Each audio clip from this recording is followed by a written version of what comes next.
الہی ظہیر صاحب ہمارے ساتھ موجود ہیں. بہت شکریہ سر کہ آپ کی تشریف. بالکل. علامہ شام صاحب یہ جو بتائیے کہ اس وقت جس طرح سے علامہ صاحب نے بات کی ہے علم و فضل میں اماں عائشہ کیا مقام رکھتی ہیں؟ بسم اللہ الرحمن الرحیم. میں آپ کے جواب کی طرف آتا ہوں. پہلی جو شاہ صاحب نے بات کی ہے اس میں کچھ اضافہ یہ کرنا چاہتا ہوں کہ سیدہ عائشہ نجیب الطرفین ہے.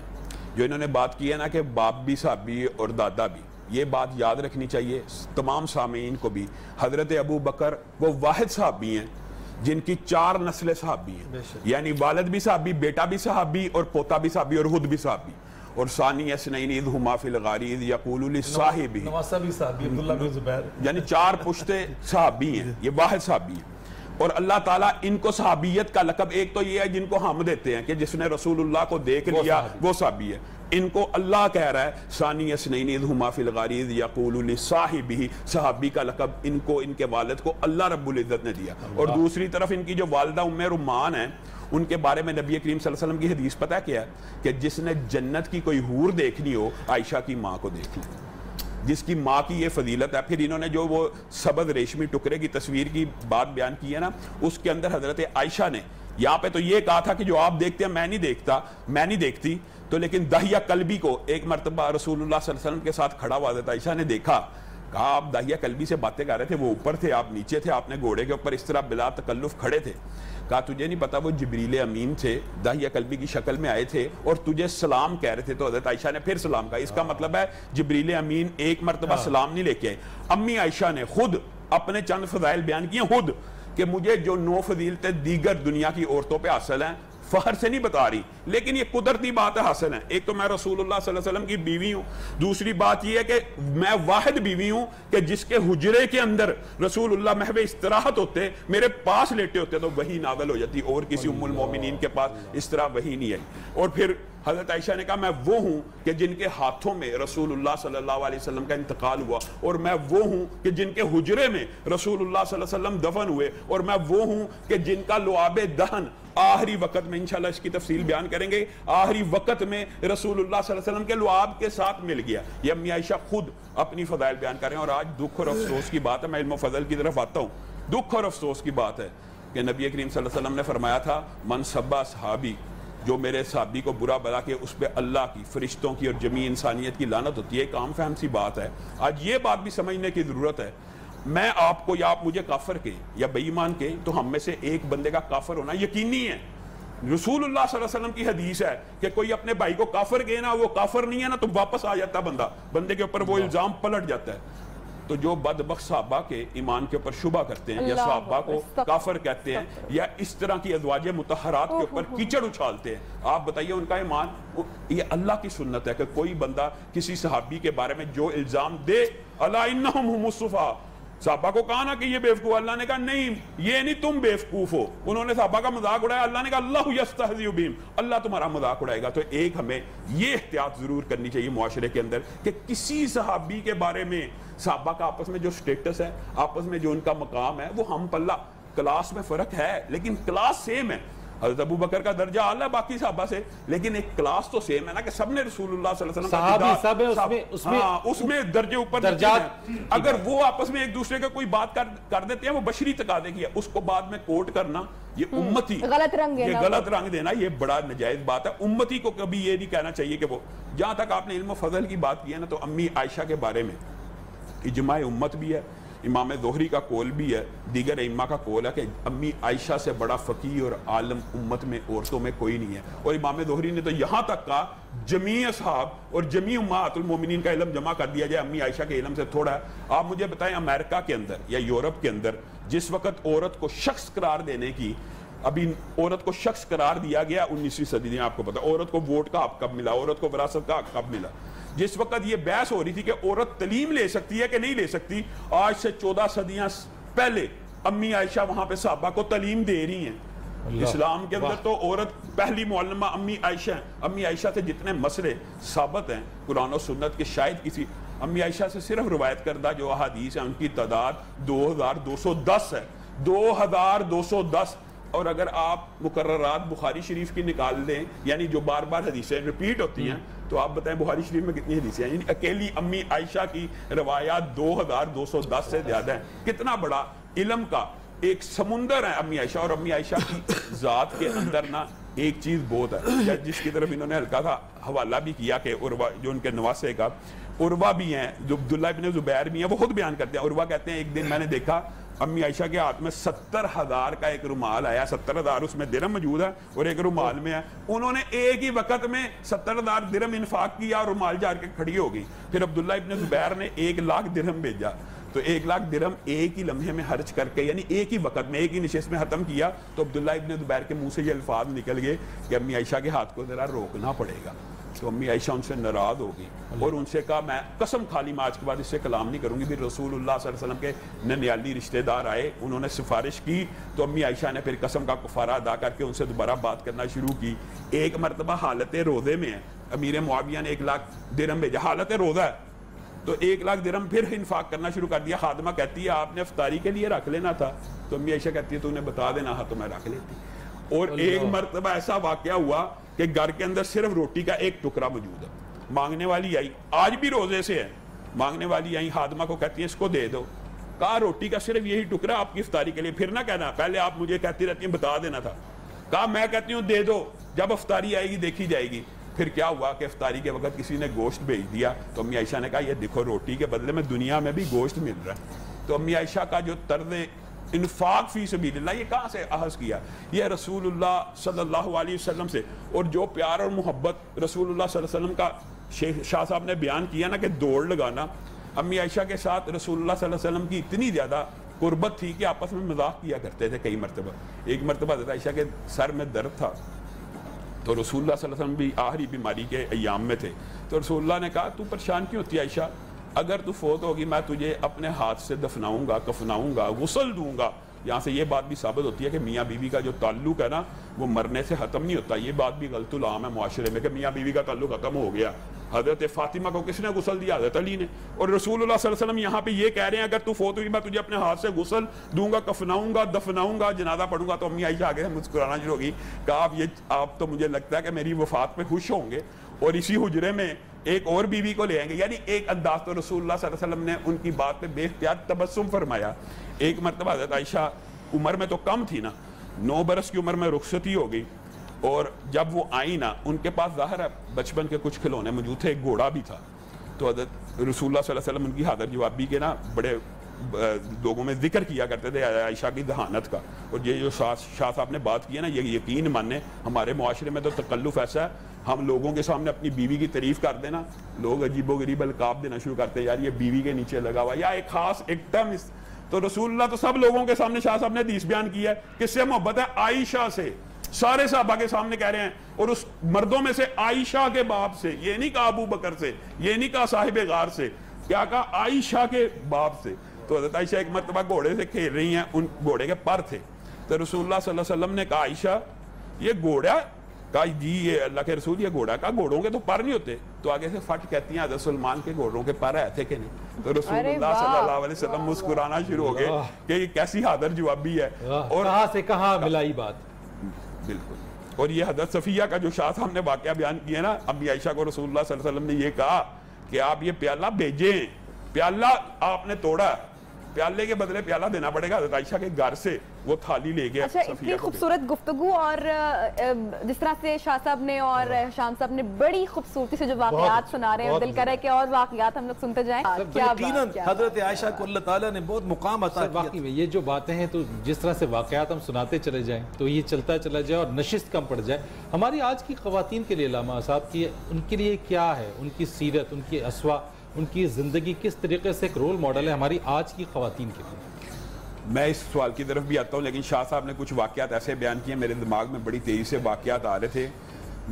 نبی کریم صلی اللہ علیہ وسلم کی وفات سے قبل امی عائشہ نے خواب دیکھا کہ میرے حجرے میں 3 چاند اترے ہیں, میرے حجرے میں 3 چاند اترے ہیں. تو جب رسول اللہ صلی اللہ علیہ وسلم کی قبر ان کے حجرے میں بنی نا, تو ابو بکر نے کہہ دیا تھا تیرے خواب کی تعبیر پوری ہو گئی ہے, پہلا چاند تیرے حجرے میں غروب ہو گیا ہے, باقی 2 کا انتظار کر. اور وہ باقی 2 وہ خود نکلے, ایک حضرت ابو بکر تھے, اور پھر امی عائشہ نے جو تیسری جگہ تھی نا, یہ بھی دیکھیں اثار, قربانی, امت کے لیے کتنی بڑی قربانی تھی. امی عائشہ کہتی ہیں اللہ کی قسم تیسری جگہ میں نے اپنے لیے رکھی ہوئی تھی. تو عمر کا قاصد آیا اور حضرت عمر نے پتا کیا وصیت کی تھی کہ امی عائشہ کے حجرے کے بعد میری میت رکھ دینا لیکن ان کے اوپر دباؤ نہ ڈالنا, ان کو مجبور نہ کرنا کہ مجھے یہاں دفن کرنا, صرف اجازت مانگنا, اگر اجازت دیں تو دفن کر دینا ورنہ باہر بقیع میں دفن کر دینا. تو امی عائشہ کہتی ہیں کہ اللہ کی قسم عمر کی احسانات جو اسلام کے اوپر تھے اور عمر کی جو حیا, عمر کی وجہ سے جو پردے کی آیات اور عمر کی غیرت کی وجہ سے اسلام کے اوپر جتنی نعمتیں نازل ہوئی, میں نے کہا عمر آپ کے لیے میں اپنی جگہ قربان کرتی ہوں اور آپ کو اس روضے میں دفن کرنے کی اجازت دیتی ہوں. اور امی عائشہ اگر حیا کی بات کریں عورتوں کے لیے جو ہمارا ابھی آپ نے سوال کی ہے, مجھے ایک بات بتائیں, عورتوں کے لیے تو ویسے نمونہ حضرت مریم بھی ہیں, حضرت عیسیٰ کی والدہ. رسول اللہ صلی اللہ علیہ وسلم کی یہ بھی حدیث ہے کہ یہ عورتیں مریم, آسیہ, خدیجہ ساری امت کے لیے نمونہ ہیں, اور عائشہ کی فضیلت ان عورتوں پہ ایسے ہے جیسے کھانوں میں سرید کی ہے. یعنی جس طرح رسول اللہ کو سرید سب سے زیادہ پسند تھا, مجھے عائشہ یعنی ایک بتا رہے ہیں. اور حیا ہونی کیسی چاہیے, آپ حضرت مریم کا واقعہ اگر غور کریں نا تو آپ شاید آپ نے اس اینگل سے نہ دیکھا ہو, پڑھا ہوگا کہ حضرت مریم کو اللہ کس کی بشارت دے رہا ہے, پیغمبر کی, رسول کی, بن باپ کے بچے. کتنا بڑا بوجھ ہے قیامت تک کے لیے. ادھر خوشخبری آ رہی ہے اور اللہ بھی خوشخبری کر کے بیان کر رہا ہے, اور آگے مریم کا قول کیا ہے, یا لیتنی متو قبل ھذا وکنت نسیا منسیا, اے کاش میں اس واقعے سے پہلے مر چکی ہوتی. ایک پیغمبر کی بشارت آپ کیوں مر چکی ہوتی, کیوں؟ وہ کہتی ہیں اس لیے کہ میں جب بچہ لے کے جاؤں گی لوگ میرے پہ انگلیاں اٹھائیں گے. ایک پیغمبر کی بشارت کے باوجود حیا شرم ایسی ہے, یا لیتنی متو قبل ھذا وکنت نسیا منسیا, میں بولی بصری ایک داستان ہوتی. اور پھر جو ان کا اندیشہ تھا وہ درست ثابت ہوا, یا اخت ہارون ما کان ابوک امرأ سوء وما کانت امک بغیہ. لوگوں نے یہی بات کی, تیرا باپ بھی برا نہیں تھا, تیری ماں بھی بری نہیں تھی, یہ کیا اٹھا لائی ہے. پھر بچے نے جواب دیا. اور امی عائشہ کا یہی طرز عمل سیرت نگاروں نے لکھا ہے. امی عائشہ کے ساتھ زندگی کے اندر جو 2 ہار کے چوری کے واقعات ہوئے ہیں, اللہ نے تو دونوں کو باعث برکت امت کے لیے بنایا. پہلا ہار چوری ہوا حضرت اسما کا تھا, آپ غزوہ بنی مستلق میں ہار چوری ہوا, 14 سال کی عمر ہے, آپ اپنے ہودج سے اتری ہیں, پالان سے اتر کے ہار ڈھونڈنے کے لیے گئی ہیں. وہ جب قافلہ چلا, پلان اٹھانے والے اتنی ہلکی تھی, اندازہ نہیں ہوا امی عائشہ بیٹھی ہیں کہ نہیں, پیچھے رہ گئی. اب پیچھے ایک امی عائشہ کہتی ہے میں رہ گئی, مجھے ہار تو مل گیا, پھر میں ادھر ہی رک گئی تاکہ جو پیچھے ہر کارے ہوتے ہیں ڈھونڈنے کے لیے آتے ہیں وہ مجھے بھی پالیں گے, لے جائیں گے. اور حضرت صفوان پیچھے آ رہے تھے, انہوں نے امی عائشہ کو لے کے دوبارہ قافلے سے ملا دیا. صرف اتنا واقعہ ہوا تو منافقین میں سے عبداللہ ابن ابی تھا اور دیگر منافقین نے ایک ہرزہ سرائی کرنا شروع کر دی. یہ بات بھی اب ہمیں پوری امت کے لیے ایک نمونہ کہ کسی نیک پاک باز عورت کے اوپر جب کوئی تہمت اور بہتان لگا دے, اللہ رب العزت کی سنت کیا اور اللہ ہم سے چاہتا کیا ہے. امی عائشہ کا یہ سارا واقعہ علم نہیں ہو رہا کہ لوگ کیا باتیں کر رہے ہیں. امی عائشہ یہ ضرور کہتی ہیں رسول اللہ صلی اللہ علیہ وسلم کے انداز اتوار میں میں کچھ تبدیلی محسوس کر رہی تھی لیکن مجھے سمجھ نہیں تھی آ رہی وہ محبت اور التفات کیوں نہیں ہے. تو میں نے کہا میں اپنے والد کے گھر جاتی ہوں کچھ دیر, رسول اللہ پتہ نہیں کیوں میری طرف متوجہ نہیں ہو رہے. پھر ہوا کیا, یہ خود واقعہ جو مستہ حضرت مستہ نا حضرت حسان بھی ثابت, کچھ صحابہ بھی ان منافقوں کی باتوں سے نا متاثر ہو گئے. تو وہ ان کے بارے میں انہوں نے کہا یہ یا پیچھے رہ گئی تھی صفوان کے ساتھ, آئی اس طرح کی باتیں اڑانا شروع ہو گئے. تو امی عائشہ جب اپنے گھر میں پہنچی نا تو رسول اللہ صلی اللہ علیہ وسلم کے بارے میں باپ سے پوچھا کہ کیا معاملہ, انہوں نے بھی نہیں بتایا. ایک دن باہر نکلی ام مستہ کے ساتھ تو ام مستہ کہتی ہیں بیڑا غرق ہو مستہ کا. امی عائشہ کہتی ہیں مستہ کا بیڑا غرق ہو, وہ تو بدر کا صحابی ہے, آپ کو پتا نہیں بدر والوں کے لیے اللہ کے رسول نے کیا سارے جو بردی کرتے رہے گناہ معاف کیا, تجھے نہیں پتا وہ تیرے بارے میں اس طرح کی بات. امی عائشہ کہتی ہیں وہ پہلا دن تھا مجھے پتا لگا, میرے پہ اتنا بڑا الزام لگ گیا, مجھے تو یہ بھی نہیں تھا پتا. اور جب چوری کا الزام لگا تھا نہیں, ان کے اوپر یہ تہمت منافقوں نے لگا دی کہ حضرت صفوان غیر محرم تھے, ان کے ساتھ آئی ہیں, یہ تہمت ان کے اوپر لگ گئی کہ وہ ان کے ساتھ کیوں آئی ہیں کہ اس طرح کا معاملہ. تو رسول اللہ صلی اللہ علیہ وسلم نے بھی یہ دیکھے جب وحی نہ آئے, رسول اللہ صلی اللہ علیہ وسلم بھی خاموش ہیں. اور آج امی عائشہ کہتی ہے میرے بخار کی شدت سے میں بے ہوش ہو کے گر پڑی, حالانکہ الزام جھوٹا تھا. جیسے مریم کا اسوہ یہی بے ہوش ہو کے گر رہی ہیں, اور رسول اللہ صلی اللہ علیہ وسلم آئے ہیں گھر میں اور آپ کہتے ہیں عائشہ اگر آپ سے کوئی غلطی ہو گئی ہے آپ اللہ سے معافی مانگ لیں. تو حضرت عائشہ کہتی ہے میری آنسو خشک ہو گئے کہ میں رسول اللہ صلی اللہ علیہ وسلم سے یہ جملہ نہیں تھی توقع کرتی کہ آپ میرے بارے میں کہیں گے. تو میں نے اپنے باپ کو کہا جواب دیجئے میری طرف سے, میں آپ کے گھر میں پلی ہوں, آپ کو میری شخصیت کا میری طہارت کا اندازہ ہے. اور ماں کو کہا تو کہا ماں اور باپ کیا جواب دیتے. اللہ رب العزت نے آسمان سے قرآن کی آیتوں کو نازل کرنا شروع کر دیا, پے در پہ 10 آیات اور بعد مفسرین کے نزدیک 16 آیات نازل ہوئی. کیا اللہ تعالیٰ کیا چاہتا ہے, یہ اب کیا چاہتا ہے کہ تم نے یہ واقعہ سنا, اللہ کہہ رہا قرآن میں, کیوں نہیں کہا ہاذا افک مبین, یہ بہت بڑا جھوٹ ہے, ہاذا بہتان عظیم, کیوں نہیں کہا؟ اللہ مومنوں کو, صحابہ کو کہہ رہا ہے کہ جب تمہارے کان میں یہ بات پڑ گئی امی عائشہ کے بارے میں, تم نے کیوں نہیں کہا یہ بہت بڑا الزام ہے, یہ بہت بڑا دھوکہ ہے. پھر اللہ رب العزت نے کلیہ نازل کر دیا جو رہتی امت تک کے لیے ہمیں آج سمجھنے کی ضرورت ہے کہ نبی کی جو بیویاں ہوتی ہیں نا وہ ایسی نہیں ہوتی. نبی کی بیوی کے بارے میں ایک کلیہ, الخبیثات للخبیثین والخبیثون للخبیثات والطیبات للطیبین والطیبون للطیبات. اللہ نے کہہ دیا کہ نبی کی بیوی مشرکہ ہو سکتی ہے لیکن زانیہ نہیں ہو سکتی. یعنی نبی کے اللہ تعالیٰ اپنے پیغمبر کو یہ نہیں تکلیف دے سکتا کہ اس کی بیوی کسی کے ساتھ بیڈ شیئر کرنے والی ہو. تو یہ اللہ نے حضرت عائشہ کی طہارت کے لیے, حضرت عائشہ اس بات کے اوپر بھی فخر کیا کرتی تھی, اور حضرت ابو بکر کا کتنا خوبصورت اس وقت قول ہے. یہ آیتیں اتری, رسول اللہ صلی اللہ علیہ وسلم کا چہرہ خوشی سے ٹمٹمانا شروع ہو گیا. رسول اللہ نے کہا, اللہ نے دیکھے اس یوسف کے لیے تو ایک بچے نے کہا تھا نا کہ اگر قمیض پھٹی ہو بیک سے یا فرنٹ سے, ایک دلیل پیش کی. یہاں پہ اللہ ڈائریکٹ آیتیں نازل کر رہا ہے کہ یہ طاہر ہے, یہ مطہر ہے, اس کے اوپر الزام لگا, تم نے کیوں نہیں کہا کہ یہ جھوٹ ہے؟ تو حضرت ابو بکر امی عائشہ کو کیا کہتے ہیں, اٹھ رسول اللہ صلی اللہ علیہ وسلم کا شکریہ ادا کر کہ تیرے بارے میں آیتیں اتر گئی ہیں. تو امی عائشہ کہتی ہیں میں رسول اللہ کا کیوں شکریہ ادا کروں, میں اس رب کا شکریہ ادا کروں گی جس نے آسمان سے میرے لیے آیتوں کو نازل کیا. اور اس کے بعد رسول اللہ صلی اللہ علیہ وسلم امی عائشہ کی قدر و منزلت اور بڑھ گئی.